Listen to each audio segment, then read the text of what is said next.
Hi, everyone. Welcome to the sports performance part of the Advanced National Diploma. My name is James Wagenschutz. Today, we're going to review the physiological demands and energy system development for soccer. We're going to discuss training load. We're going to understand and review periodization principles, specifically how they might apply over a 2-week period. And we'll discuss and review long-term athlete development, or LTAD. Outcomes from this part of the course will be to apply work-rest ratios with a predetermined training load in a full training session focused on 2 lines of players, up to 9v9, and to apply principles of periodization over a 2-week period for your environment. We need to use the game as a starting point because the physical planning isn't intended to support the overall style of play determined by you, the coach. What do players need to do in soccer? And how long does the action last in a game? So if we look down in the right-hand corner, you'll see the picture presented in the other modules of this course, that it's an invasion game with 4 moments: attacking, transition from attack to defending, defending, and transition from defending to attack. So that's our starting point. However, consider, what does soccer need but not develop? We'll discuss that a little bit later on, but I want you to think about that. Physiological demands of soccer. We know it's a transition sport with high intensity exercise periods. It's a highly taxed aerobic energy system. Players utilize 70% of the VO2 max. So the VO2 max represents the maximal oxygen consumption by any individual. And we know the average heart rate is 85% of max heart rate. 1,100 to 1,400 different activities every 4 to 6 seconds. And these are within a 90-minute game. The total distance can vary based upon the age. And then I can imagine, there are several variables that would influence the total distance. The type of style you're playing, the system or formation you might be in, the type of environment, turf, grass, what's the humidity like, the temperature, and we could go on and on. But those are some guidelines and some general ideas about the distance covered in a match. And of the total distance, 7 to 10% can be covered at high speed running, which is 5.5 to 6.8 meters per second. And then 100 to 250 intense actions such as high speed running and sprinting also occur in a match. So there's a huge emphasis on utilization of creatine phosphate and lactate accumulation. Some important sports performance principles that we need to discuss. The first one is fitness. And fitness, defined in soccer, is the ability to maintain or perform a playing style for a longer period of time at a higher tempo and for 90 minutes, or for 80 or 70 minutes, depending upon your environment. But that is fitness defined within soccer. Specificity. It's a method whereby an athlete is trained in a specific manner to produce a specific adaptation or training outcome. The SAID principle, which is the specific adaptations to impose demands. And this is really important concept when we start talking about periodization. Overload. Overload is training of greater intensity than the player is accustomed to, so stretching their boundaries. And if you think about underload is essentially half of an overload. And we'll discuss that a little bit later on when we talk about field size. Supercompensation, training the desired adaptive response. So for those that went through the national course, we reviewed this in a little bit more detail. And for those not as familiar, this is one concept I'm really encouraging you to look at on your own. It's a concept that applies and is really the basis for all these other principles, is supercompensation. Periodization. It's a pre-planned systematic training of exercise specificity, intensity, volume, frequency in the overall program design. So how do we apply fitness as a soccer action? Well, we know soccer action is the players reading the game, they're communicating, they're making decisions, and then they're executing a decision, generally referred to as technique. So in short terms, that's what a soccer action is. In other words, players need to develop the capacity to maintain performing many soccer actions per minute and maintain the quick recovery between actions within the 4 moments of the game. So the 2 questions you really have to ask yourself: how long can a player perform a soccer action at game speed before a loss of focus or intensity? And then the second question is, how long does a player need to recover in order to perform it at game speed again before a loss of focus or intensity? So coach, when you watch your team train or when you watch them play, how long is the action taking place? How long are they performing the movements, the decision making, the execution of the technique? How long is that happening within a game? And then how long are you creating that in your training environments? And that's really the application of fitness in the game. Okay, a brief review of energy system development, or perhaps a new review for those that have not done the national course. There are 3 main pathways that produce energy, or ATP. We have the ATP PC, glycolytic, and oxidative. And all 3 are present at the onset of exercise, and depending upon duration and intensity, they contribute the energy needed at different proportions throughout the exercise. And you can see in the graph how in the beginning, ATP PC is the dominant source when we're talking about 0 to 10 seconds. And then lactic or glycolytic portion kicks in, and then it becomes more oxidative after about a minute. Some people will say it's really up to 2 or 3 minutes, or over 3 minutes is oxidative system, depending upon the source of your information. But generally speaking, all 3 systems are present, and one becomes more dominant than the other depending upon the length and the intensity of the exercise. This was the pyramid graph of a way to look at different zones to classify energy system development. So at the bottom, we have your basic endurance, which is 60 to 70% max heart rate, a little less than 70% of mass, which is max aerobic speed, and then a work rate, which is 80 meters per minute. So if you're lucky enough to be able to have any kind of technology to be able to quantify this, you can then start to apply that within these energy zones. On the flip side of that, if you don't have any technology, you can still use this as a guideline to start to understand that the game is generally played in the aerobic power zone, zone 3, because we know that the game is played 85% maximum heart rate, which is the aerobic power zone. And beyond that, it's the maximum aerobic power, threshold intensity, and then lastly, speed endurance in zone 5.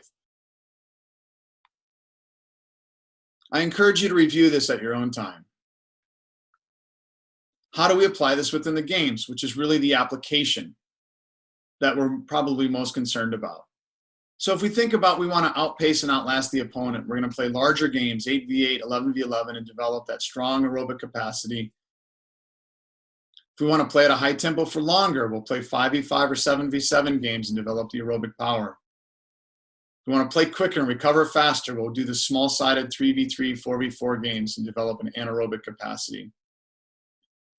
And then when we think about maximum explosive actions, the 1v0, 1v1, 2v1, or pure sprinting, we're looking at the ATP PC cycle. Here's a graph on the bottom where we can apply some work to rest ratios using a starting point. So on the very bottom left, if you look, it reads 1 to 60 seconds. And the work to rest ratios is really going to vary depending upon if you're doing max sprinting, high-speed running, 1v0, 1v1, 2v2. But generally speaking, it's going to go from a 1 to 6.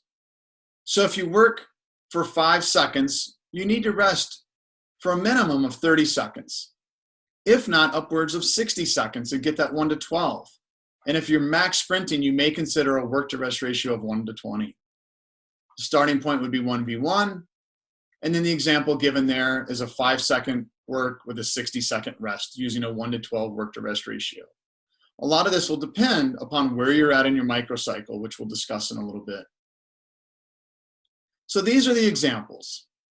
On the top is a chart provided by FIFA, which is a really similar chart, with 45 seconds on the right and 10 minutes on the left, using various grid numbers, 4v4, 7v7, etc., and potential distance covered. And those are FIFA recommended length of games.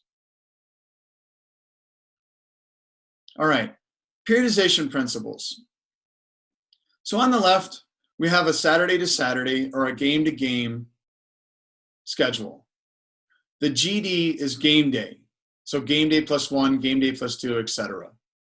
So if we think about the themes, we're going to go through these in a little bit more detail here. So let's start with principle number 1, which is we have a game, and then what do we do after the game? You're either going to have the day off, or you're going to have a recovery type session. And then game day +2 is also still a recovery day because we know players need 72 to 96 hours to recover from a match. So principle number 1 applies the fact that we're going to recover after a game. Principle number 2 then looks at the next game and says, what do we need to do prior to the next game? Well, generally speaking, we want a taper theme where we're going to be focusing on team tactical principles. On principle number 3, that's when we apply an adaptive loading or preloading plan, which we think about from a conditioning standpoint or an overload standpoint. And that happens on GD +3 or GD -3, depending upon your environment. And we'll show some examples here. So those working with 18 years and older, perhaps in a college or a pro environment, we can look at the principles. Principle number 1, that there's a game. And ideally, you have a recovery period the next day. So if you play on a Saturday, Sunday would be a recovery session, short volume, overall volume is short, duration is short. Perhaps there's a time for players who didn't play 60 minutes or 45 minutes to do some top-offs, some additional either high-speed running or small-sided game work. Principle number 2, we look at the game again, and we go team tactical principles on Thursday and Friday. We want to keep a high tempo on Friday and a short duration. So some people will call this an activation or a prime day. And a lot of folks will do speed work on game day -2, but still focusing on team tactical principles. And then principle number 3 is really dependent upon what you did on Sunday or Monday. So if you had Monday off because you recovered on Sunday, then on Tuesday, you'd have a technical or positional session with your demanding or conditioning session on a Wednesday or GD -3. If you work with younger players, perhaps this could be your schedule, where you play a game on Saturday. On Sunday, game day +1 is off for social reasons, family time, etc. Then on Monday, you would come in and you would gradually build them up again in a recovery type session. Technical, positional, lower volume, lower duration, lower intensity. And then we go ahead and look at the game again on the next Saturday, where we have the team tactical principles, again, a high tempo or short duration. And then looking at Tuesday and Wednesday, this really depends upon if you're going to give them a day off in the middle of the week. If you're going to give them a day off, perhaps you give them Wednesday GD -3 off after a hard conditioning demanding day where they're close to 72 hours recovered. Or perhaps because you were off on Sunday and you train Monday, Tuesday might be more of a gradual build, and Wednesday would be more of the conditioning day, depending upon if you had a midweek game or midweek day off. So that's how we would apply the principles. Principle number 1 is in blue, principle number 2 is in green, and principle number 3 is in the tan color. Follow those principles in order, and you're going to have good success. Here's another way to visualize what we just discussed with 2 different weekly examples, with the top one being off on Sunday and the bottom one being a recovery day on Sunday. Feel free to come back and reference these as you build your own microcycles. If we were to take it to the next step and look at a 2-week example and have game to game, this is a more detailed periodization plan that includes perhaps a lift, some additional high-speed running or sprinting, and the specifics of the small-sided games or larger-sided games that you might be playing within the week. For reference, the green on the left means that it would be a normal volume or a maintenance week. And the red indicates that it's an overload week. And you'd have to zoom out a little bit considering the fact that this is built as part of a larger 6-week or seasonal plan.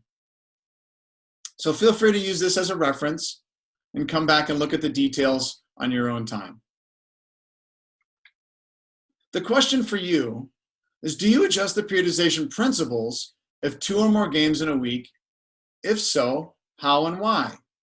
I want you to think about that prior to phase 2 of this course and come ready to bring your answers. So in other words, with an increased number of games in a shorter time frame, how do you adjust your overall training volume? Be prepared to discuss in phase 2. Determining training load. It's one of the topics that people come up with. Well, how do I know the sweet spot of training? How much to do and how little to take time off, and how do I plan it all? Well, why determine it? Because it helps improve decision making and communication among coaches, among players. Look to combine evidence and experience-based practices. You'll see the note at the bottom that there's not one best method or way to quantify training load.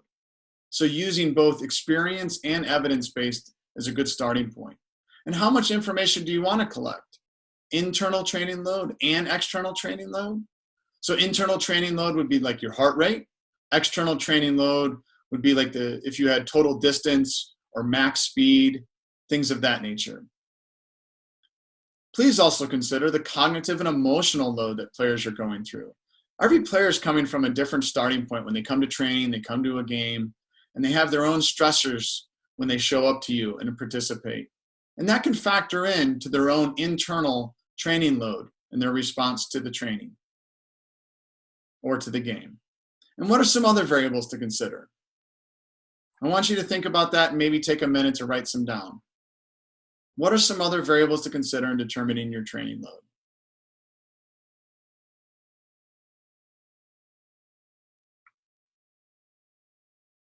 So here are some, and we're not going to go through all those, but I do want to point out field size for this course. How does the field size of your small-sided game impact your physical load?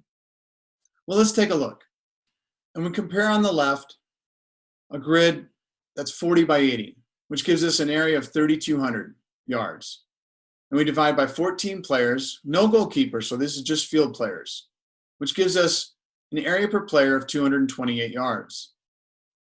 Where if we look at the middle grid, it's a 60 by 40 grid, which gives us 2,400 divided by 14 players, gives us 171 yards per player.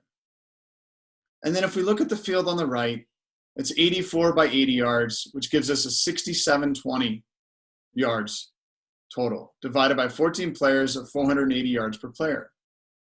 So you can see the three of them, although 14 players are in it, with the difference of the field sizes, really change the dynamic of the area per player. So when we think about it in terms of training stimulus and training load, the one on the left would be more of a maintenance time. And the one in the middle would be an underload,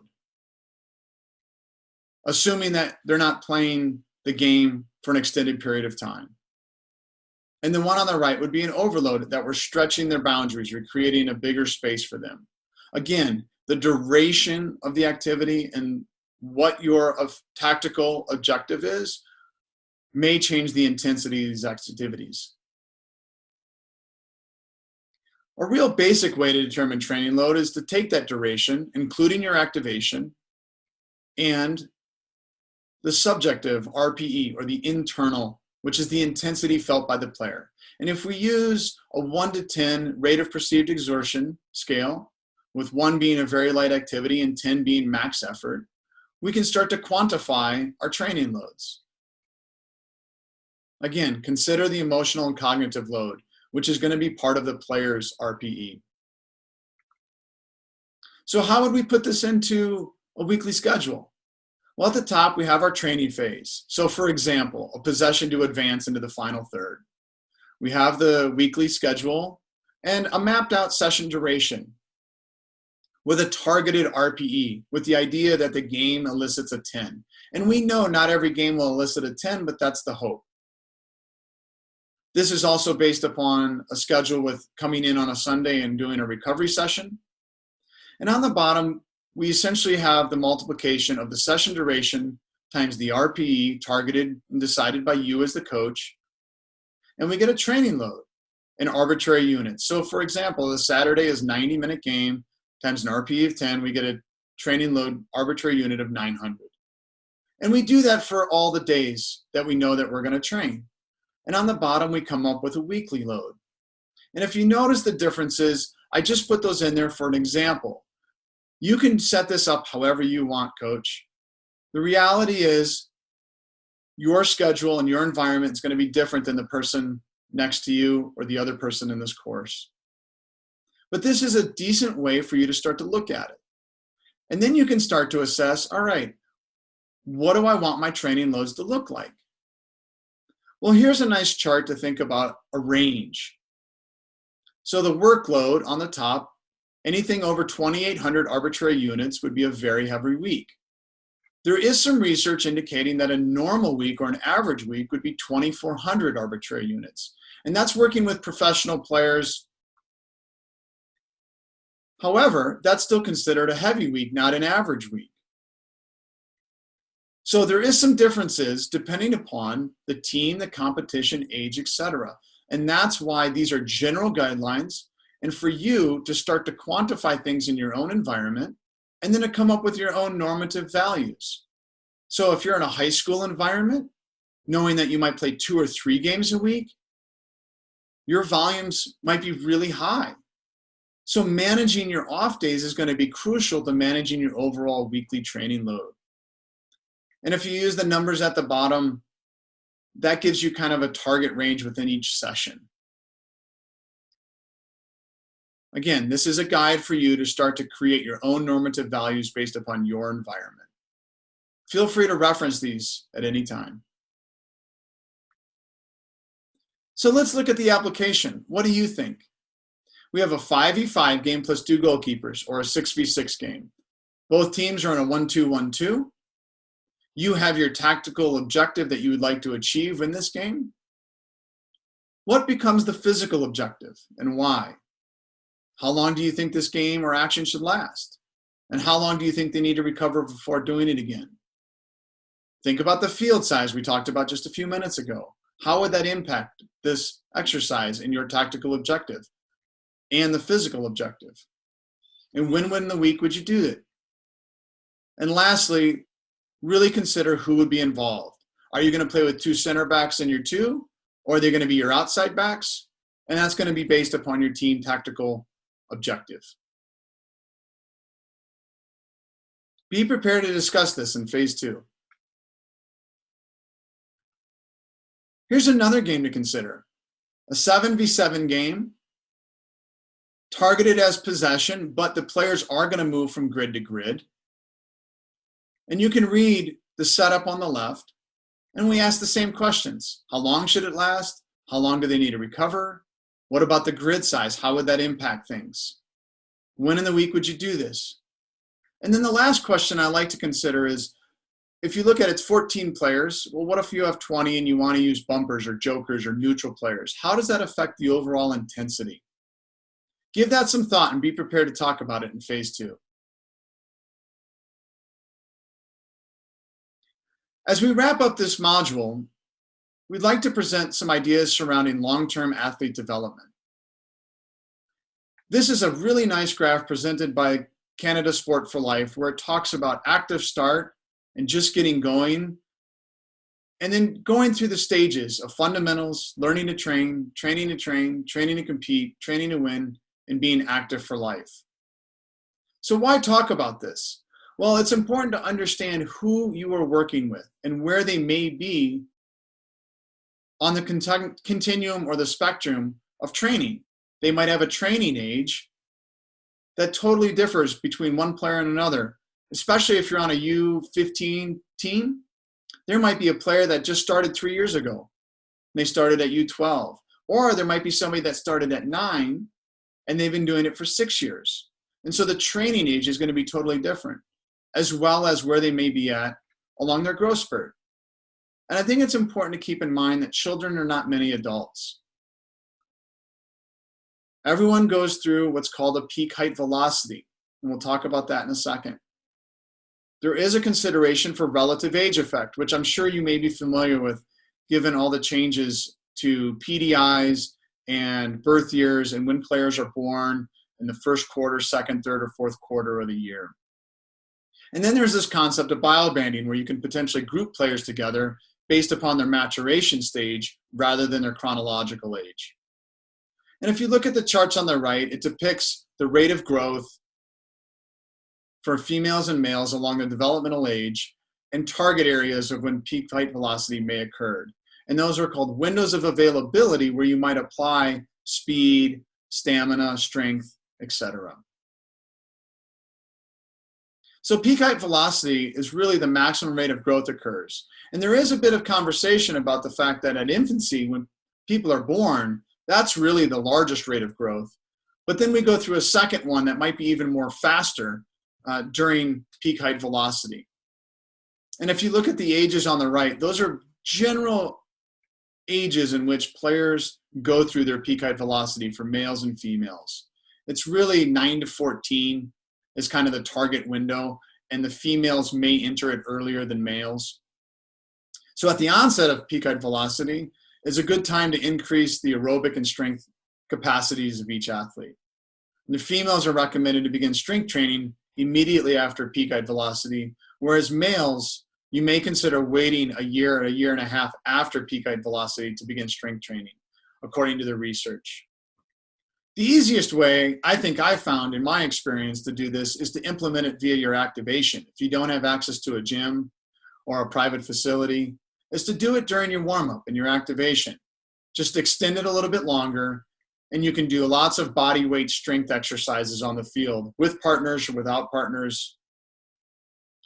You can reduce overall training volume during peak height velocity. That's really crucial if we're looking to mitigate or reduce the risk of injury.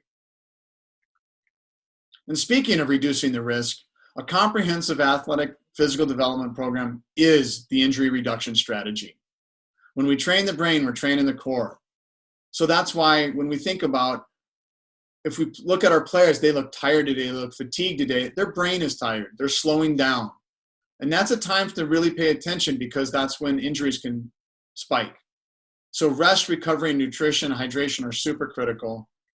And if you're looking for a resource within activations, check out FIFA 11 Plus as one of the many resources you can utilize. It's a good starting point if you don't have anything to begin with. Lastly, I'd like you to consider this quote. There is an association between injury rates and players' availability and the leadership style of the head coach. This is the consensus or summary statement from a research paper presented by Jan Akstrand, who's one of the more foremost researchers in injury prevention across the world in soccer. I encourage you to check out the source and read the paper. In summary, soccer is a starting point for physical development. The periodization models emphasize the competition dates. If you remember, we went from Saturday to Saturday. Yours might be different, but always consider when the games are and work backwards from there. Soccer is an intensity sport. Train like it. Use the SAID principle. Quality over quantity and recovery are keys to maximize the soccer action. And train the adaptation you seek, not the exercise. As we wrap up here, your 2 assignments for the Advanced National are following. Complete a 4-stage training session focused on 2 lines of players, applying appropriate work-to-rest ratios, and determine a training load. You can either choose to develop a new training exercise or use one that was already assigned to you within this course modules. So if there's one that you've already worked on and the one that you've already submitted, use that for this assignment in this part of the course. Apply appropriate work to rest ratios and determine a targeted training load. What do you want that target training load to be? Put a number to it, and then we can have a conversation. You'll upload this in your journal, and we'll bring it to phase 2. You will also complete a 2-week microcycle for your environment, applying the principles of periodization. So make it real to you. Whatever environment you're in, put in a schedule that you would use. That way you can go home and be applicable with something for you. So those are the 2 assignments. Thank you so much for watching.